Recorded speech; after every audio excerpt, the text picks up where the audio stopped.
조선이라는 새로운 나라의 위대한 설계자로 불리던 인물이 있습니다. 그의 이름은 바로 정도전.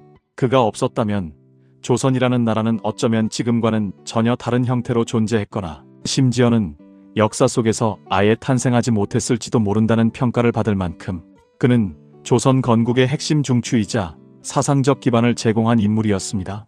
하지만 역사의 지독한 아이러니는 그 위대한 설계자가 자신이 그토록 꿈꾸며 세운 나라의 초창기에 너무나도 비극적인 최후를 맞이했다는 점입니다.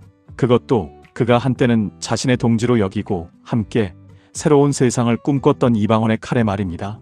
대체 무슨 일이 있었기에 어떠한 복잡한 권력, 투쟁과 이념의 대립 속에서 정도전은 이방원의 손에 처참한 죽음을 맞이해야만 했을까요?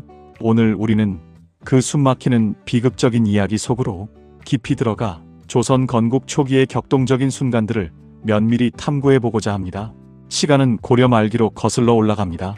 당시 고려는 심각한 병폐에 시달리고 있었습니다. 오랫동안 권력을 독점하며 백성들의 고혈을 짜내던 권문세족들은 탐욕에 눈이 멀어 나라를 좀먹고 있었고, 사찰들은 막대한 토지를 소유하며 세속 권력에 개입하는 등 부패한 불교 세력 또한 나라의 근간을 흔들고 있었습니다.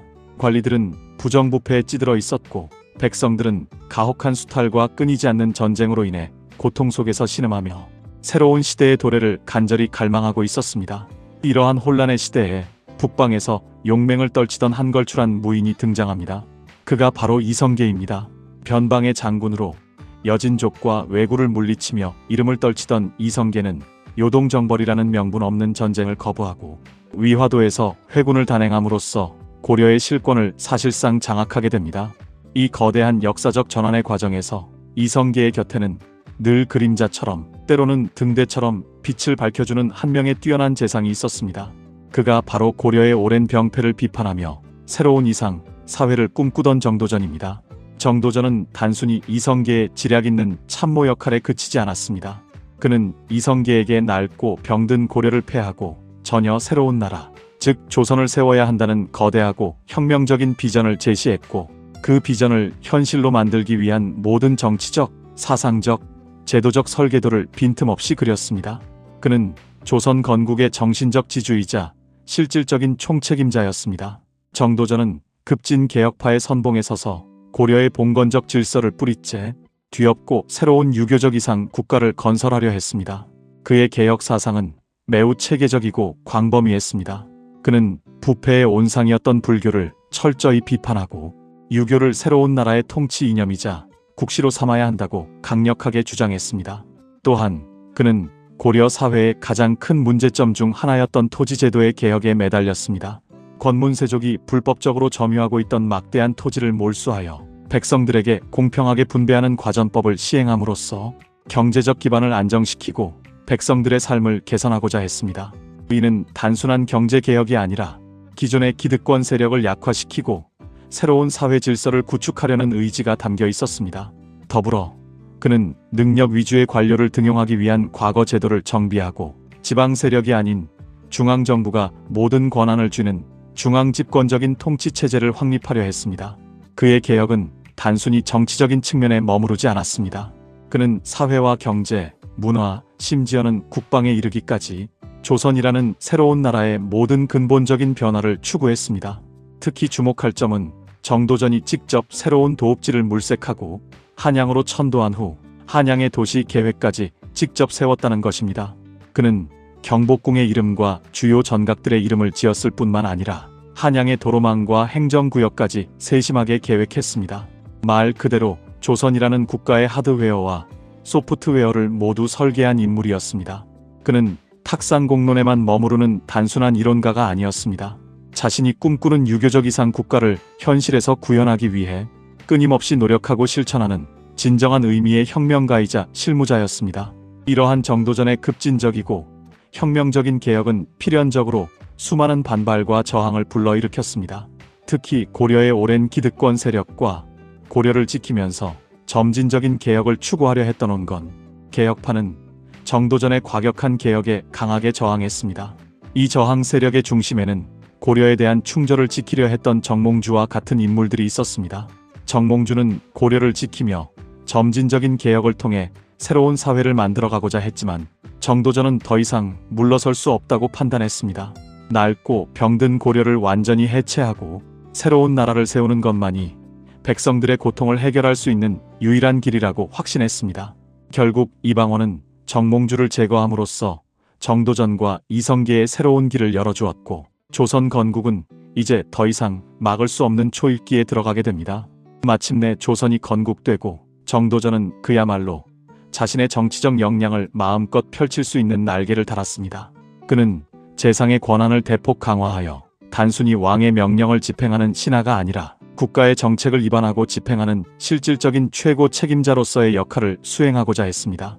정도전이 생각하는 재상 중심의 정치는 단순히 신하들의 합의체만을 의미하는 것이 아니었습니다. 그는 재상을 중심으로 한 강력하고 유능한 통치체제를 통해 왕권이 무제한으로 행사되어 발생할 수 있는 폐단을 견제하고 유교적 경전에 입각한 이상적인 정치를 실현하고자 했습니다. 태조 이성계는 정도전을 전적으로 신뢰했고 그에게 국정 전반에 걸친 막강한 권한을 위임했습니다. 정도전은 이 권한을 바탕으로 조선이라는 새로운 나라의 기틀을 확립하고 안정시키는데 자신의 모든 역량을 쏟아부었습니다. 그는 법전을 편찬하고 행정제도를 정비하며 국방력을 강화하는 등 다방면에서 국가의 기반을 튼튼히 다졌습니다. 하지만 이러한 정도전의 정치 철학은 이성계의 다섯째 아들인 이방원과 정면으로 충돌할 수밖에 없었습니다. 이방원은 왕조 국가에서 왕이 절대적인 권한을 가지고 국정을 총괄해야 한다고 생각하는 강력한 왕권주의자였습니다. 그는 자신의 아버지 이성계가 피땀 흘려 세운 나라에서 자신을 비롯한 왕자들이 재상의 그늘에 가려져 정치적 영향력을 제대로 행사하지 못하는 것을 결코 용납할 수 없었습니다. 이방원은 정도전의 재상 중심 정치가 결국에는 왕권을 약화시키고 자신의 미래를 가로막는 장애물이라고 인식했습니다. 더욱이 정도전은 이방원을 포함한 모든 왕자들의 사병을 혁파하려 했습니다. 사병은 고려시대부터 존재했던 무장 세력으로 왕자들이 개인적으로 소유하고 있는 군사력을 의미했습니다. 정도전은 이러한 사병이 중앙 집권적인 국가 운영에 방해가 되고 왕자들 간의 불필요한 권력 다툼을 심화시킬 수 있는 잠재적 위험 요소라고 판단했습니다. 따라서 그는 사병을 철저히 혁파하고 모든 군사력을 국가가 통제하는 일원화된 체제를 만들어 강력한 중앙군을 양성하고자 했습니다. 이것은 왕실의 영향력을 약화시키고 국가의 군사력을 재상의 통제 아래 두려는 시도로 비춰질 수밖에 없었습니다. 이러한 정도전의 정책은 이방원에게는 자신의 모든 권력 기반을 뿌리째 흔들고 심각하게 약화시키는 행위로 받아들여질 수밖에 없었습니다. 이방원은 이미 고려 말 정몽주를 제거하며 자신의 비범한 결단력과 무력을 충분히 증명한 인물이었습니다.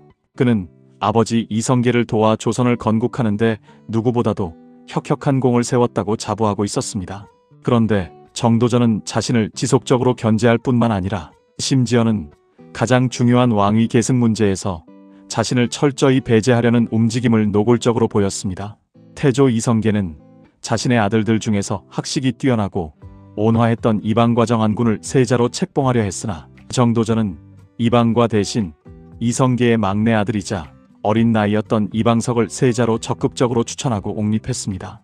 이방석은 정도전에게는 자신의 유교적 이상 정치를 실현하는 데 있어 통제하기 쉽고 학문적인 소양이 있는 적합한 인물로 보였을 것입니다. 이는 이방원에게는 자신의 정치적 입지를 위협하는 것을 넘어 자신의 존재 자체를 부정하는 참을 수 없는 모욕이자 자신의 미래를 가로막는 치명적인 위협으로 다가왔습니다. 세자 책봉 문제는 이방원의 분노를 폭발시키는 결정적인 도화선이 되었습니다. 왕위 계승 문제에 있어서 정도전의 직접적인 개입은 이방원의 분노를 극대화하고 복수심을 불태우게 했습니다. 이방원은 자신이 조선 건국에 가장 큰 무력적, 정치적 공헌을 했다고 확신했으며 따라서 당연히 자신이 세자가 되어 왕위를 계승해야 한다고 굳게 믿고 있었습니다. 하지만 정도전은 이방원의 이러한 기대를 무참히 짓밟고 어린 이방석을 세자로 옹립함으로써 이방원의 정치적 야망을 좌절시켰습니다. 이는 이방원에게는 단순히 세자 자리에서 멀어지는 것을 넘어 정도전이 자신을 비롯한 모든 왕자들의 정치적 영향력을 철저히 배제하고 오직 재상 중심의 정치 체제를 확고히 하려 한다는 명확한 신호로 받아들여졌습니다. 이러한 상황 속에서 이방원의 불안감과 분노는 통제할 수 없을 정도로 증폭되었고 결국 극단적인 선택을 강요하는 지경에 이르렀습니다. 결국 인내심의 한계에 다다른 이방원은 1398년 제1차 왕자의 난이라는 비극적인 쿠데타를 일으키게 됩니다. 그는 정도전이 명나라를 공격하려 한다는, 즉 요동정벌을 계획하고 있다는 명분을 내세워 거병했습니다. 당시 정도전은 명나라의 지나친 내정 간섭과 무리한 요구, 그리고 횡포에 대한 강력한 반발로서 조선의 자주성을 확립하고 국방력을 강화하기 위한 요동정벌 계획을 추진하고 있었습니다. 하지만 이방원은 이러한 정도전의 정당한 계획을 교묘하게 역이용하여 정도전이 왕권을 위협하고 심지어는 이성계를 폐위하려는 반역을 꾀한다고 백성들과 다른 신하들에게 선전했습니다.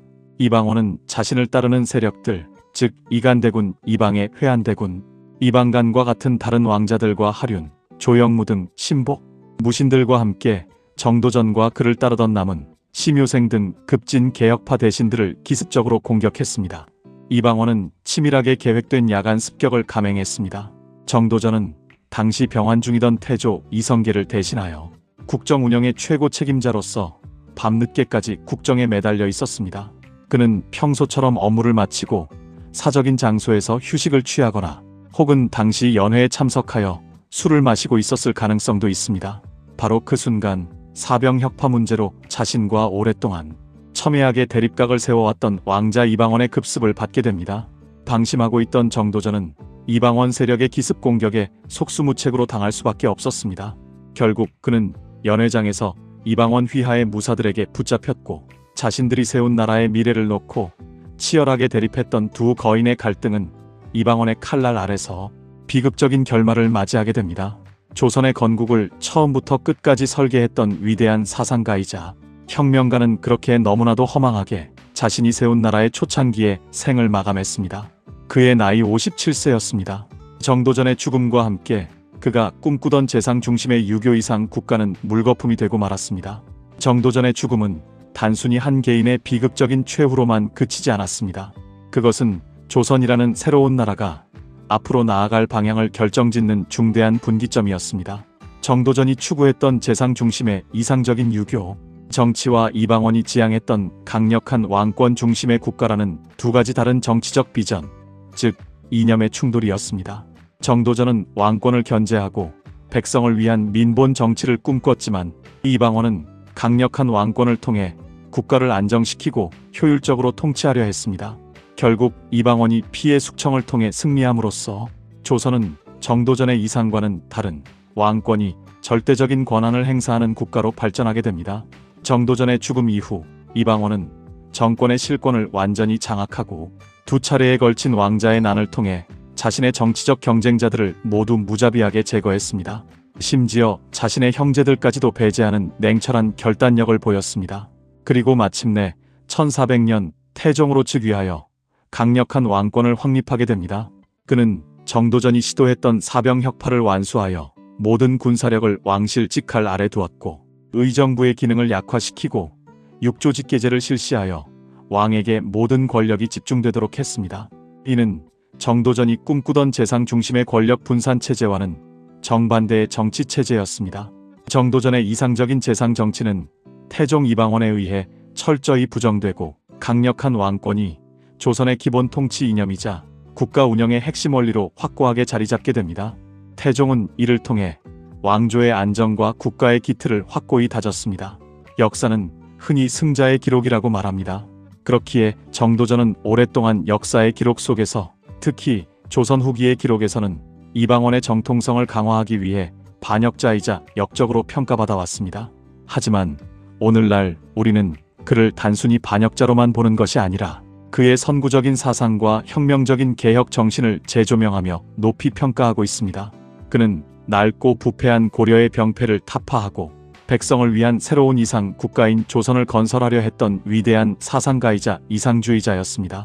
그의 비극적인 죽음은 조선이라는 나라가 앞으로 나아갈 방향을 결정짓는 너무나도 중요한 사건이었고, 비록 그가 꿈꾸던 재상 중심의 이상 정치는 좌절되었지만 그가 남긴 유교적 민본 사상과 법치주의, 그리고 국가를 설계했던 그 거대한 비전과 유산은 조선이라는 나라의 정신적 토대이자 발전을 이끄는 중요한 동력이 되었습니다.